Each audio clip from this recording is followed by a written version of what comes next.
کبھی سوچا ہے کہ تاریخ میں کچھ فیصلے ایسے کیوں ہوتے ہیں جو بس مقدمہ ختم نہیں کرتے بلکہ وہ آنے والی نسلوں کے لیے انصاف کا مطلب ہی بدل دیتے ہیں؟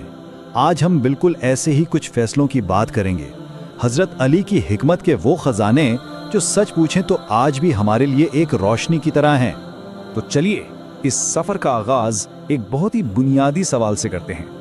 سوچئے ذرا، جب قانون کی کتاب ایک طرف ہو اور دوسری طرف انسان کی الجھی ہوئی پیچیدہ زندگی کی حقیقتیں اور یہ دونوں آپس میں ٹکرا جائیں تو پھر سچا انصاف کیا ہے؟ اصل انصاف کسے کہتے ہیں؟ یہی وہ سوال ہے جو آج کی ہماری ساری کہانیوں کے دل میں ہے۔ تو آئیے چلتے ہیں انصاف کے ایک بالکل نئے باب کی طرف۔ یہ کہانی شروع ہوتی ہے مدینہ کے اس سنہرے دور سے، ایک ایسا وقت جب انصاف کے بالکل نئے اصول بنائے جا رہے تھے۔ اس وقت کا سب سے بڑا چیلنج، سب سے بڑی مشکل جانتے ہیں کیا تھی؟ یہی کہ آسمانی قانون کو زمین پر بسنے والے انسانوں کی الجھی ہوئی زندگیوں پر کیسے لاگو کیا جائے۔ اور سچ پوچھیں تو اس کام کے لیے تلوار سے کہیں زیادہ تیز حکمت اور گہری سمجھ کی ضرورت تھی۔ اب جو اگلا قصہ ہے وہ ہے انجانے گناہ کی سزا کا۔ آئیے دیکھتے ہیں کہ جب ایک شخص نے کوئی ایسا گناہ کیا جس کے بارے میں اسے پتہ ہی نہیں تھا تو انصاف نے کیا فیصلہ سنایا۔ تو ہوا یوں کہ خلیفہ حضرت ابو بکر کے دربار میں ایک شخص کو لایا گیا۔ الزام تھا شراب نوشی کا۔ اس نے فوراً مان بھی لیا، لیکن پھر اس نے ایک ایسی بات کہی کہ سارا دربار سوچ میں پڑ گیا۔ اس نے کہا، میں ایک ایسے قبیلے سے ہوں جہاں شراب پینا بالکل عام بات ہے، مجھے تو پتہ ہی نہیں تھا کہ اسلام میں یہ منع ہے۔ اب یہ معاملہ کافی پیچیدہ ہو گیا تھا۔ کیونکہ اسلامی قانون میں جان بوجھ کر کیے گئے گناہ اور انجانے میں ہوئی غلطی کی سزا میں زمین آسمان کا فرق ہے۔ تو اب اس الجھن کو کون سلجھائے؟ ظاہر ہے خلیفہ نے حضرت علی سے مشورہ مانگا۔ حضرت علی نے جو جواب دیا وہ بہت سادہ تھا لیکن بہت گہرا۔ انہوں نے کہا، پہلے تحقیق کرو، سزا دینے سے پہلے یہ تو جان لو کہ کیا اللہ کا حکم واقعی اس شخص تک پہنچا بھی تھا یا نہیں۔ اور یہیں پر انصاف کا وہ پہلا اصول قائم ہوا، علم کے بغیر سزا نہیں ہو سکتی۔ تو جناب، جب تحقیق ہوئی تو نتیجہ واقعی حیران کرنے والا تھا۔ پورے مدینہ شہر میں ایک بھی شخص ایسا نہیں ملا جو یہ گواہی دے سکتا کہ اس آدمی کو شراب کی ممانعت کے بارے میں بتایا گیا تھا، مطلب اس کا لا علمی کا دعویٰ بالکل سچا تھا۔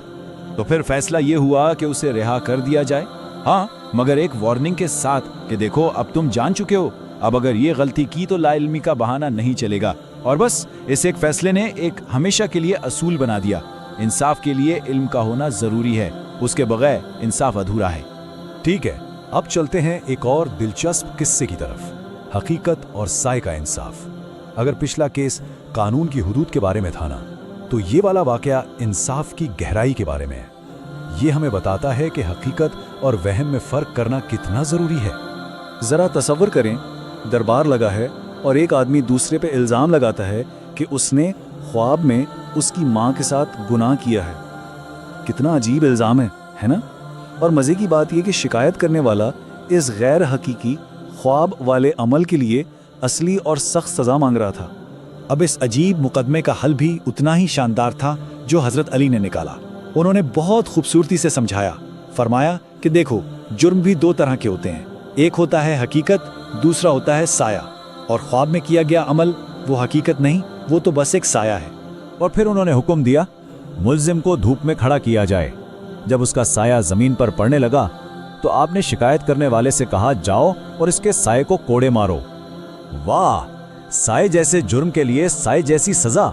یہ ہوتا ہے وہ انصاف جو صرف قانون کے لفظوں کو نہیں، اس کی روح کو سمجھتا ہے۔ اب وقت ہے ایک ایسی پہیلی کا، ایک دن کی پہیلی۔ یہ ایک ایسی گتھی تھی جس نے اس دور کے بڑے بڑے عالموں کو بھی چپ کرا دیا تھا۔ دیکھتے ہیں یہ پہیلی سمجھ میں آتی ہے یا نہیں۔ سوال یہ تھا، دربار میں پوچھا گیا، کیا ایسا ہو سکتا ہے کہ کوئی عورت ایک ہی دن میں صبح سے شام تک نکاح بھی کرے، اسی دن بچے کو جنم بھی دے، اسی دن بیوہ بھی ہو جائے اور اسی دن وراثت کی حقدار بھی بن جائے؟ سننے میں تو یہ بالکل ناممکن لگتا ہے نا؟ لیکن حضرت علی نے اس ناممکن لگنے والی پہیلی کو ایک ایک قدم کر کے حل کر دیا۔ سنیے کیسے۔ پہلا قدم، ایک آدمی کے پاس ایک حاملہ کنیز تھی، ٹھیک ہے؟ دوسرا قدم، اس آدمی نے نیکی کا کام کیا اور اسے آزاد کر دیا۔ تیسرا قدم، اسی دن صبح اس نے اس آزاد ہو جانے والی عورت سے باقاعدہ نکاح کر لیا۔ چوتھا قدم، اسی دن شام کو اس عورت نے ان کے جائز بچے کو جنم دیا۔